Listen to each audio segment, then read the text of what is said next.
this. It's a chicken that spawned on stone, basically, because there's probably like a chicken jockey that spawned over there.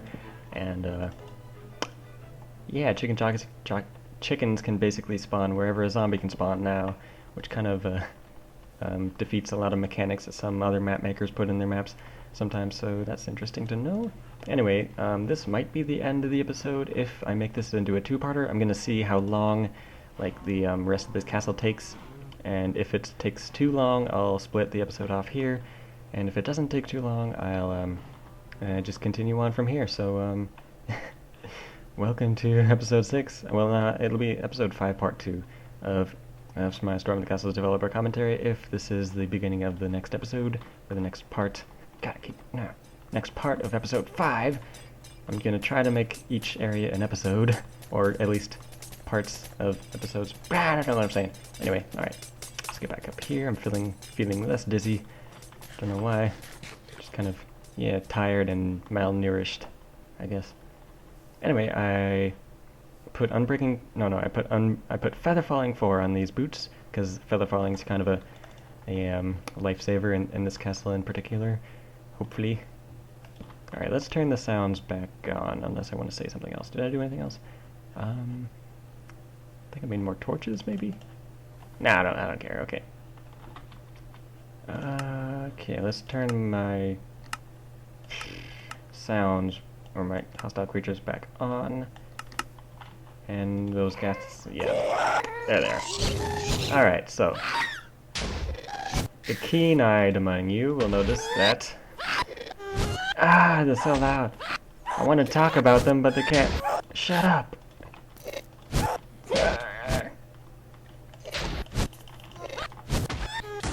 Alright, let me just, let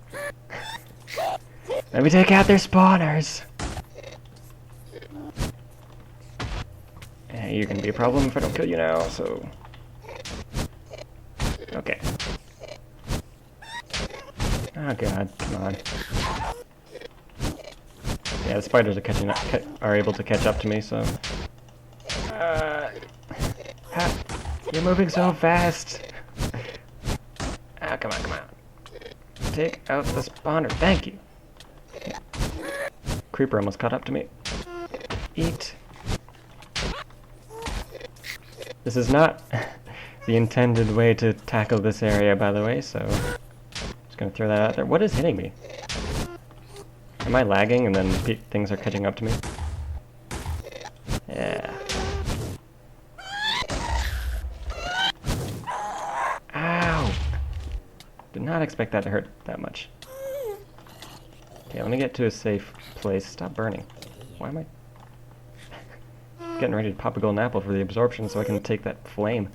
Don't know what was, I was on fire. What was I on? Shut up, ghasts! Yeah, the sounds also lag out because of the, Okay, I really want to explain, but the ghasts are interrupting me. Alright, so, anyway. Should probably put some regen on the bar, because this area... this room kind of might need some regen on it. Shut up! Thank you. Alright. Yeah, there's 3 of them, and they're pretty wide radius spawners. Shut up, ghasts! Okay. Almost... I've almost got some peace and quiet here, so I can actually talk about them. Okay, so their sounds are glitchy and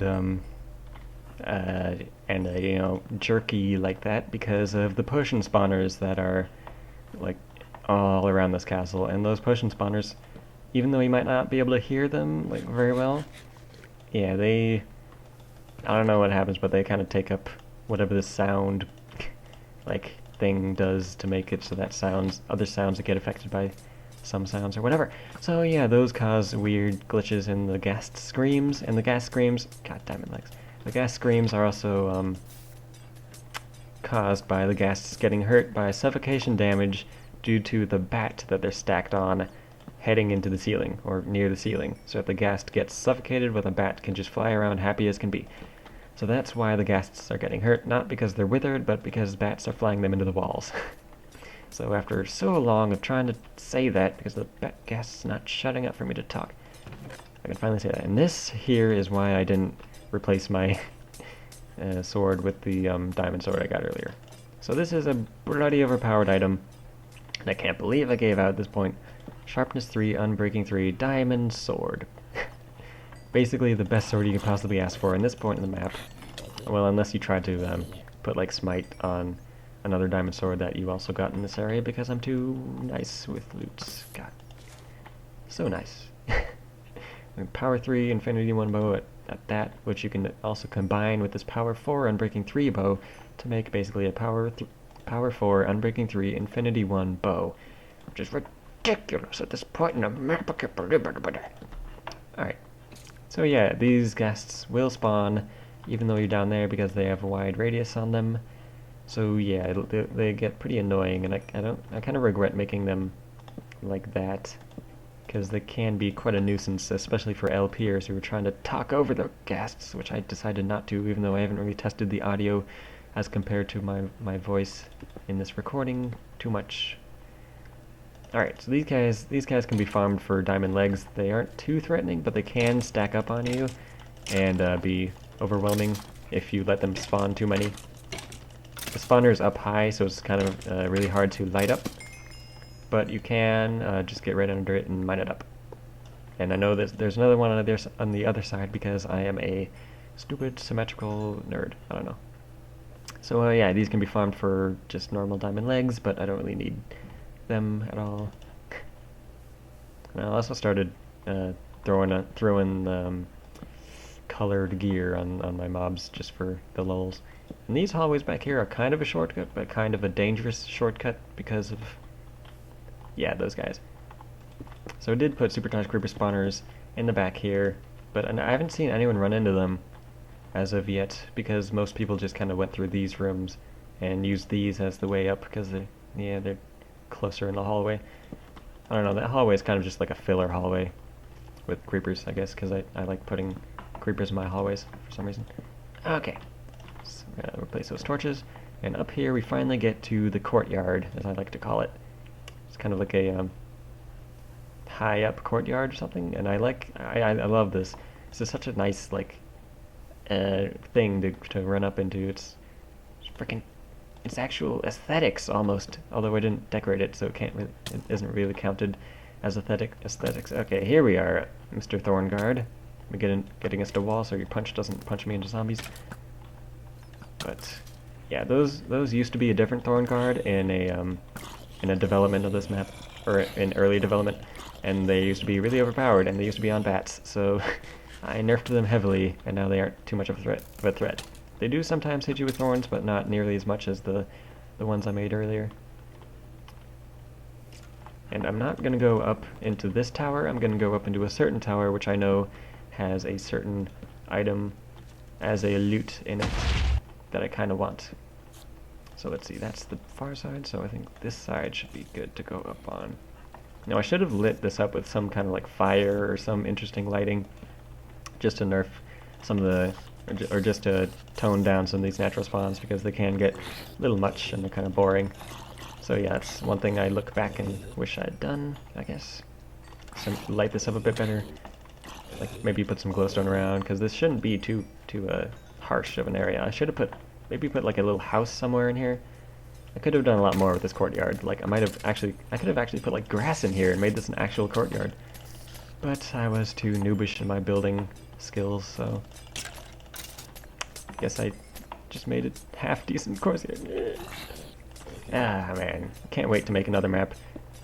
Like Blitz, I'm really working to try to work on quality instead of quantity, because this map I kind of just wanted to make a big map and it's all impressive because it's big, but right now I kind of want to just make a quality map that's not too big, so I can like work on, oh great, the potions are probably going to be talking over me, but whatever. But I want to work on a map that I can focus on quality instead of size. so I can actually like, okay, here's the unnerfed thorn guards. These are as they were in early development, and they are really painful when you shoot at them, because they have thorns like 20 on their heads, which really hurts if you hurt them. So I nerfed these guys. Yeah, you saw that how much damage I did to myself. And here are the slowness potion spawners that are throwing themselves down at you when you're coming up, because this is the front of the castle. So yeah, and from here you can also see that these are harming potions are being thrown at the castle, not from the castle. And that's a blaze spawner right there. I don't think anyone's found those blaze spawners, but they're there in the I don't know what to call those, the overhangs or whatever, the balconies that are kind of unnoticed in this castle because I didn't really note them very well. Yeah, those flaming things with cobweb stuff that kind of makes a face. It's like they're the eyes of the front of the castle, because this castle kind of looks like a face from the front. Anyway, yeah, these thorn guards though, if they sneak up on you out here, they can punch you off. Even though they're on bats, they can sometimes fly right out at you, and then yeah. I wouldn't be surprised if Mojang someday came up with a way to give the bats like skeleton AI or something. Now these guys can be a real player killer, because they have knockback on their signs. Oh god. And they can knock you right off, and yeah, if you don't get to the spawner very quickly, they can stack up on you and completely destroy you. So let me just block this off, because I know there's more of those spawners over there. I could have put jump on them to be mean, so that they could like jump over this, but I wasn't that mean. But anyway, here we are at like the top, or the sort of top of this castle, really high up. Yeah, this goes all the way to height limit. Like that glowstone, there's a layer of bedrock above the glowstone, and then it's the height limit. So yeah, this is what I came up this particular tower for. There's only 2 enchantment tables in this area, the one right here and the one on the other side, kind of to reward the player for exploring like away from the back of the castle. Because what's like kind of encouraged is to go up from that staircase, because that's the only way to get up on the courtyard, and then to go straight up, you know, the tower, like that tower or that tower, instead of going across the courtyard into these towers, which would have taken longer and stuff. Those bedrock encased spawners are basically the flying skeletons from Ganon's tower, which are cruel aerial spawners. Thorns 5 on that cactus, instead of Thorns 20 on the unnerfed versions. I don't mention that. I keep mentioning things while I'm trying to mention other things. Yeah. So anyway, yeah, the aerial spawners are there as punch 2, like unbreaking, no, it's punch 2 and then power 5 on their bows, which is ridiculous and will destroy you if you decide to try to block up the middle, which would be overpowered if you tried 4. So those are there to encourage the fun path, basically. Even though blocking up isn't that overpowered, I guess. Whatever. Anyway, let's shut up and make more torches, because, jeez, I'm almost out. Alright, make another stack. We're almost to the top. And I'm pretty sure that this episode is going to be too long, so I'll probably make this into a 2-parter. So, yeah, that's going to happen there, so I might want to take my time now, because I know that's going to be a 2-parter. And if I finish this too early, the second part won't be as long as I want it to be. Yeah. Okay, so here's the flying skeletons from the start of Ganon's tower, in the first little cave there. So I don't think they have punch on their bows, but they do have flame. So yeah, these aren't going to really punch you off very well unless you're like on the edge there and they surprise you or something. But they do have flame, and that can be fairly painful. And yeah, since bats tend to go east, they'll always head for that direction and hopefully be out of my hair for when I'm trying to make progress. Okay. That bow dropped from a normal skeleton, so I don't have to worry about that. Wait, is that? Oh, I must be in range of that one too. So that one's going to try to head over here if they, yeah, whatever. So I'll probably just try to get down here as fast as possible so I don't get hit by those skeletons, or don't have the skeletons around when I'm over here. And this fall can kill you pretty easily, but, yeah, I have feather falling, so I'm not too worried about that skeleton. That's like the worst place a skeleton could have spawned. But, whew, alright.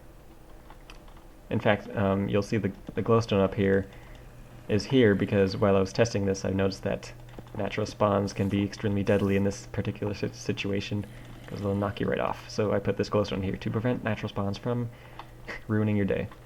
Now up here is a couple custom mob spawners. Am I on the... Okay, I'm on the player assassin side, which is not the side I kind of want to go up on, but I just want to show that it's possible to go up on the side, I guess. You can use this ladder as kind of the nerf on this room, because otherwise this room would be extremely difficult if I put a difficult entrance into this area, or into this room. So what I like to call those creepers stacked on poison spiders is player assassins, because they're basically designed to murder players. The cave spider's going to come at you, it's going to poison you, and then the creeper's going to finish you off while you're weakened by the poison. And I basically just copied the kind of mob that Vex used in his Inferno Mines area. What was it called? It was the place with the mushrooms. I forget. Anyway, it wasn't the only place with the mushroom, but you probably know what I'm talking about. But anyway, yeah, those creepers stacked on cave spiders really, really, spoke to me. It's like, hey, that's a fun mob. That's really hard and really interesting and stuff. So yeah, I basically use those. Now this next room, I think, is a room that people could have trouble on. I did put like a little buffer here that you can put a torch on, even though the torch doesn't really help in this room. But yeah, these pigmen, there's 2 of these spawners, and they can destroy you if you get up here prematurely. Like if you rush this room, you can really get destroyed. Let me see if I can... Okay, so they do get stuck behind their own spawners, so that happens for you. But if you get swarmed, or if you get an unlucky spawn or something, these guys can absolutely destroy you.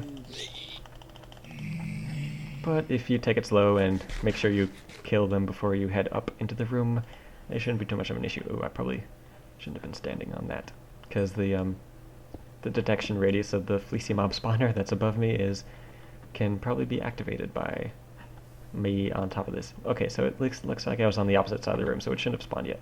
But anyway, this ladder is wrong side, smart one. I don't know, that's just a little Easter egg there if you decide to take the wrong side. Because I was OCD about symmetry. I wanted to put the same ladder on both sides of this room. So yeah. Now up here, hopefully it didn't spawn yet. Okay, good. I probably should have put glowstone on either side of this ladder to prevent natural spawns. But anyway, this is where the fleecy mob's going to spawn. So let me just prepare my inventory so it doesn't clog up from the fleecy mob armor and then prevent me from picking up the wool. This helmet might break during the fight. Yeah, sketching me out. Okay, I want my regen and strength definitely on the bar, and then... Okay, how long is this strength? 3 minutes? Meh. Alright, let's just chug this now and take this guy on. He's a pretty tough fleece mob. I mean, he can wreck you if you aren't that great at fighting mobs or anything. I'll try to kill him legitimately and not build like a friggin' base or something, like a lot of players might do. Alright, so yeah, he's a stack of 3 wither skeletons, basically. The top one gets pretty annoying if you don't take him out with a bow. Wow, why is he not aggroed on me? Weird. Huh. This was before follow distance came out, so I wasn't exactly able to, you know, make him follow you no matter where you were in the room. But I'm lucky that he knocked me out of the way before I could, before the top one became too much of an issue. But yeah, this guy isn't too tough if you know how to take on mobs. Ow, that hurt. He's got a diamond sword on him though, so he can do a lot of damage if you let him hit you. And he's got wither. He's got the wither too, so that can be a huge challenge. But if you're not prepared for this, or if you you know, like try to take him on too quickly, he can just overpower you quickly and destroy you. Like the skeleton on top that shoots the arrow is meant to kind of make it so you can't just do what I did with the bottom 2 skeletons and just, you know, hit him back while he comes at you to prevent any damage whatsoever. So yeah, that skeleton on top does that, and it got the wool, it's got protection 4 on it so that the mob's a bit more tough. And even though I probably should have put like resistance on him or something to make him tougher instead of, you know, enchanting his gear, because then you can use this. This is like much better than my legs. Wow, protection 4, just ridiculous. And a diamond chest plate this early in the map. God dang it. Diamond sword, I don't really want. Protection 4 leather to make him tough without giving the player too overpowered stuff, even though I already do in this area. God. So yeah. Did I put a diamond helmet on any mob in this area? I don't think I did. So the only gear you can't farm out of a enemy in terms of diamond gear in this area would be a diamond helmet, which I give out in a chest. So at the end of this area, you should be able to have a full suit of diamond armor. Like, I have it on me, basically, except I have put the diamond helmet in the chest at the start, so I don't have that. But yeah, this area basically gives you full diamond, which is ridiculous for an intersection 2 area. Even though it's a hard area, like in terms of its location and its functionality, like a full suit of diamond armor is kind of much to give out. And this is a lot harder to go up than to go down, by the way, because you have to make sure you don't fall off. The zombie's behind me, so hopefully he doesn't catch up to me, knock me off.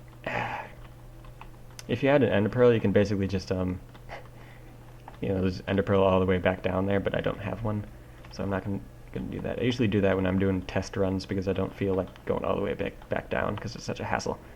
And I usually make sure to take out all these spawners, so it's not even a challenge to go all the way back down. Alright, so now that I've finished the area basically in terms of its intended challenges, I should probably talk about the area as a whole. So there's basically like, let's see, 1, 2, 3, 4, 5, 6, 7, 8 different towers you could go up, and it all leads to the same room. Basically, you can see that the obsidian paths are all the same all around. Those zombies better not be able to go down that ladder and come after me. That'd be so stupid. Alright, so anyway, yeah, you can go up this place like 8 different times in 8 different locations, but there's only 2 with the enchantment tables, so it's kind of like a imbalanced thing there. Oh yeah, I should probably mention, there used to be harming potions that would hit the side of this wall and like all the other walls along here, but the potion effect would hit through the wall, and like while you were standing here and going up a ladder that used to be on here instead of right there, it would hit you, and that was poor planning on my part. So I both moved the ladder and then decided to scrap the potions entirely because they were really annoying and they didn't really add anything. They were meant to prevent you from blocking up the corners here, but because these corners are like the only places that you can block up without those bedrock spawners noticing you, so you could just block up all the way. But whoa, where'd you guys come from? Anyway, so yeah, there's 3 pigmen spawners in this courtyard, and that's basically the only spawners in this courtyard. Everything else is just natural spawns you can just run past. But yeah, I kind of like this area. It turned out nice and difficult for a lot of people, especially for people who haven't memorized this area. Yeah, I probably should have made this area a bit harder for me. I kind of just cheesed it basically, but anyway, yeah, this area could give people some challenge. That's my poor attempt at a chandelier. The chandelier in Ganon's Tower actually turned out pretty well. I was surprised at how well I made that chandelier looking back at it. But anyway, these ghasts were a nuisance for a lot of people, and kind of regret making them so annoying, but it was fun. It was like testing ghasts on bats, which is kind of a hilarious thing. They're actually harder to shoot when they're on the bat because they move so randomly. But yeah, a ghast tends to go the same direction in their AI for a bit and then back maybe sometimes. But on a bat, they just kind of go all over the place, so it's kind of hard to plan their path and shoot at them. This area, ow, ow, ow, ow, dang, ran right into that one.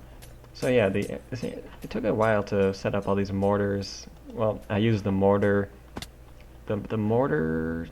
Sethbling filter to make the potions spawn in a certain place and hit a certain point on the wall. So that was how I made those, and the spawners again are in like somewhere beneath the castle, so that you can't like take them out for some reason. I don't know. And they're custom position data, so you don't have to put the spawner where it comes out, in case you were wondering on how that happened.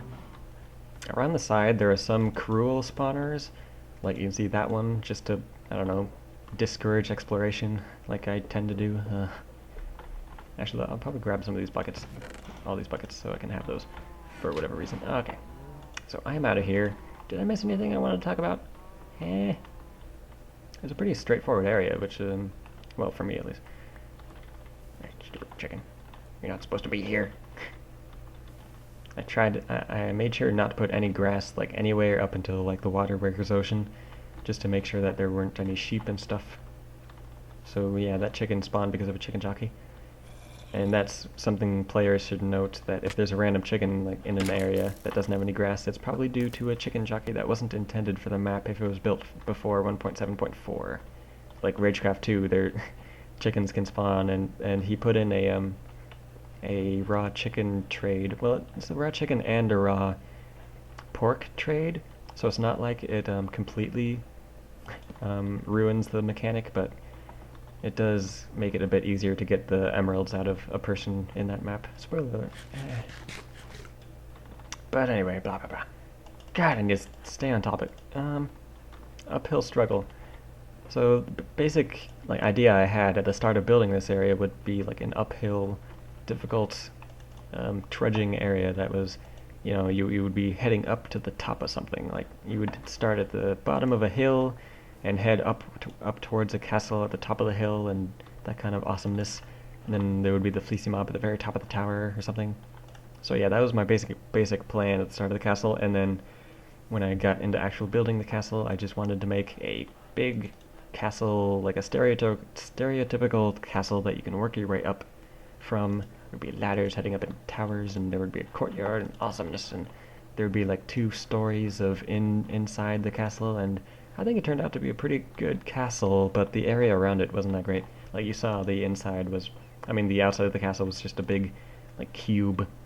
It was hollowed out MC Edit thing, which I could have made into like a aesthetic like cave or maybe I could have like opened up the roof and or made like yeah, I could have opened up the roof and made an outdoor area. It would have made it look a lot cooler. But my aesthetic prowess at this point of building was extremely poor, to say the least. So, yeah, I'll just say that. And you get full diamond out of this area, as you can see, full diamond. And you can farm these diamond pieces in this area. Actually, did I put a diamond helmet on a mob? I think I did on the fleecy mob, actually.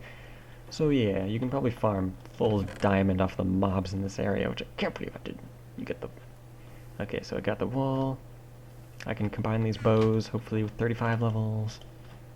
Perfect 35 levels, unless can I do this? 32, so it's a bit cheaper to do that way. So there we go. It's gonna be my bow for the next few areas. It's got everything I want in a bow. So yeah, it's gonna be great. Got this sword, which is awesome, and it's probably gonna last me for a good long time. Might actually upgrade it to like maybe Smite 5 if I have a book like that. I think I do. I might not. I have an enchantment table now, which is pretty generous to give out at this point in the map. But yeah, whatever. I'm done talking about this area. Yeah, this is probably going to be a 2-parter, so yeah, it's going to be the first area that I had to take 2 episodes on. But it's kind of understandable because this was my first, like, half-decent large area, I would say. Like, I like the size of it. It turned out to be a good-sized area, like, in terms of how long it takes to beat and the constant difficulty of it. So yeah, this was my favorite area up to this point because this is when I started having actual experience in building. Like I built Cannon's Tower and that turned out not great because of the void. So I learned from that, and I learned from building all the previous areas, and I made an actually quality, fun area to play through. I guess is what I would be trying to say there. So yeah, that would be my comment on the progression of experience in building in terms of this map. I don't know what I'm talking about. Anyway, so yeah, see you next time for when I do the Massive Rings of Flame, which is probably going to be another 2-episoder, because it's as you would assume from the title, it is a massive area. So yeah, see you next time for episode 6, part 1 of the Massive Rings of Flame.